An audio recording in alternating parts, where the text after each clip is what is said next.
ஆண்டவர் வேண்டான்னு ஒன்ன உங்களுக்கு வச்சு இதுக்கு பின்னாடி போகாதேன்னு உங்களுக்கு தடுத்துட்டாருன்னா நீங்க ஒரு தீர்மானம் எடுங்க. அதுக்கு பின்னாடி நீங்க என்ன பண்ணக்கூடாது அப்படின்னா, நீங்க முயற்சி எடுக்க கூடாது. இது எனக்கு வேணும்னு நீங்க உறுதியா பற்றி பிடிக்க கூடாது.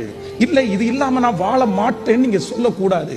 இந்த சத்தத்தை ஏதோ ஒரு வாலிப தம்பி கேட்கலாம், தங்கச்சி கேட்கலாம். ஆனா ரொம்ப ரொம்ப கவனமா இருங்க. சில காரியத்தை எவ்வளவு நம்ம ஆசைப்படுவோம், இது வேணும், அதுக்காக எவ்வளவு பிரயாசப்படுவோம், அதற்காக எவ்வளவு இழந்துருவோம்.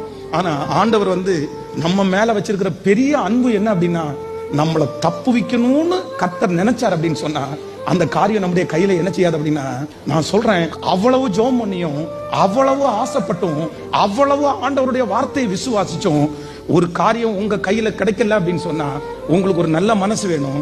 அந்த காரியத்தை கர்த்தரே எனக்கு தரல, நான் விட்டுறேன்